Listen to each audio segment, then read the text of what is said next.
Europe 1, Julien Pierce. Europe 1 vous révèle ce matin en exclusivité le tout premier baromètre des loyers établi par Se Loger. Un constat, il n'a jamais été aussi cher de louer un logement en France, plus 2,5% en moyenne sur un an, avec des hausses spectaculaires dans certaines grandes villes. Lesquelles ? Comment s'en sortir avec un petit salaire ? Pour répondre à ces questions, Julien, vous recevez Pierre Madec, économiste à l'OFCE Sciences Po, spécialiste du marché immobilier français. Bonjour Pierre Madec. Bonjour. Merci d'être en ligne avec nous ce matin. Qu'est-ce qui vous interpelle à la lecture de ce baromètre ? Il y a plusieurs choses. La première, c'est la grande hétérogénéité des loyers. Ce qui choque, c'est le niveau des loyers, notamment à Paris. C'est-à-dire que quand on compare Paris avec l'ensemble des autres agglomérations françaises, on voit que pour se loger dans un 50 mètres carrés à Paris, ça coûte au moins 2 fois plus cher que dans n'importe quelle autre ville en France. On savait que le marché locatif parisien atteignait des niveaux de loyer qui étaient démentiels. Là, quand on regarde les chiffres moyens, c'est assez inquiétant. Et pourtant, les salaires des Parisiens ne représentent pas le double de ceux des provinciaux. Ça veut dire que Paris est devenu une ville de transit où l'on ne fait que passer un temps ? C'est surtout devenu une ville inaccessible pour tout un tas de ménages. On le savait sur l'accession à la propriété, c'est-à-dire accéder à la propriété à Paris demande des niveaux de salaire qui correspondent au niveau de salaire des 5 à 6% de ménages français les plus riches. On pensait que le marché de la location privée était un peu préservé parce que depuis le début des années 90, il y a quand même une certaine forme d'encadrement des loyers à Paris et donc les loyers ont augmenté bien moins vite que les prix immobiliers. Ce qu'on voit dans l'étude, c'est que pour loger dans un 50 mètres carrés à Paris, il faut gagner plus de 5 000 €, ce qui exclut de fait tout un tas de ménages du marché locatif parisien. Alors d'après ce baromètre, les loyers des logements vides, charges comprises en France, ont augmenté en moyenne de 2,5% en un an. Ça représente 18 € de plus, 5,2% d'augmentation pour les meublés. Alors il y a des disparités, mais on remarque que les loyers augmentent quasiment partout, dans presque toutes les régions, et particulièrement dans les grandes villes du Nord et de l'Ouest. Plus 6,6% à Lille, plus 6,4% à Nantes. Ça fait beaucoup quand même en un an seulement. Vous l'expliquez comment, Pierre Madec ? Alors on est sur des territoires qui sont très attractifs. On est surtout sur des territoires où les loyers en moyenne étaient un peu plus bas que dans d'autres métropoles françaises comme Lyon, comme Paris, comme Marseille. Il faut surveiller ça de près. Il ne faudrait pas que le marché locatif privé à Lille, à Lyon, à Bordeaux devienne aussi inaccessible pour un certain nombre de classes moyennes. Alors selon cette étude, toujours, le loyer moyen en France, charges comprises, est aujourd'hui de 723 €. C'est plus de la moitié d'un SMIC. J'en conclus que cela devient, on va dire, de plus en plus compliqué de se loger décemment quand on a un petit salaire.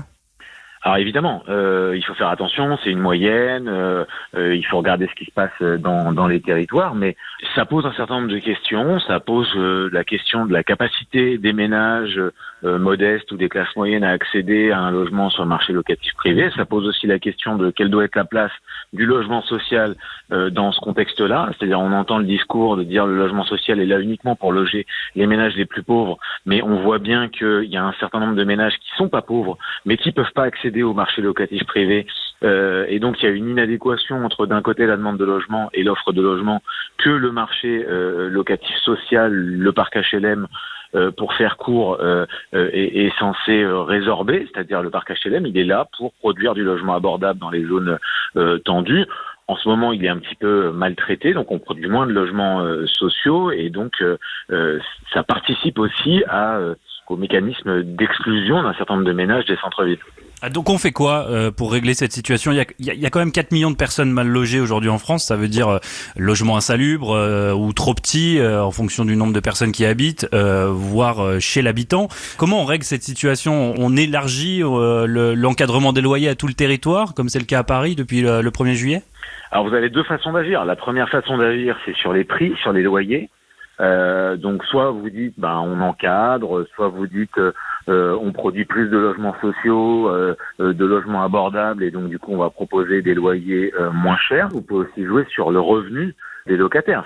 On sait qu'il y a beaucoup d'efforts budgétaires qui ont été faits sur les aides personnelles au logement. Donc vous pouvez aussi dire, à court terme, c'est très compliqué de faire baisser les loyers, donc on va mieux aider les ménages à payer leur loyer. C'est pas exactement le chemin qu'on prend, mais c'est un chemin. Du coup, avec des loyers qui augmentent un peu partout et ce rapidement, et de l'autre côté des taux d'intérêt historiquement bas, il devient beaucoup plus intéressant d'acheter. Ça, on l'entend chaque matin. Mais est-ce que les banques prêtent aujourd'hui à tout le monde, quels que soient les revenus? Est-ce qu'un couple qui n'est pas endetté, un jeune couple au SMIC, peut s'endetter pour acheter son logement aujourd'hui, ou les banques préfèrent d'autres dossiers avec des revenus plus importants et plus sécurisants pour elles?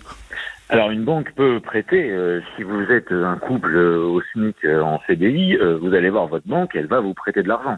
Le fait est que si vous gagnez 2 SMIC, c'est-à-dire à peu près 2600 euros, vous allez avoir une capacité de remboursement mensuel de l'ordre de 700 ou 800 euros. Et pour 700 ou 800 euros, vous n'allez pas vous acheter un appartement, ni à Paris, ni dans le cœur de Lille, ni dans le cœur de Bordeaux. Et donc tout ça participe au fait que, une fois de plus, les ménages modestes, les classes moyennes inférieures, sont exclus des centres-villes. Avant, on leur disait vous pouvez pas acheter, mais vous pouvez encore louer. Là, aujourd'hui, vous arrivez avec des loyers de marché qui sont très élevés, et donc vous pouvez même plus louer sur le marché locatif privé. Il reste pas beaucoup d'options. Merci beaucoup Pierre Madec d'avoir été en ligne avec nous ce matin. Je rappelle que vous êtes économiste à l'OFCE, Sciences Po, spécialiste du marché immobilier français. Merci à vous et de nous avoir éclairé sur cette étude, et à très bientôt sur Europe 1. À bientôt, au revoir.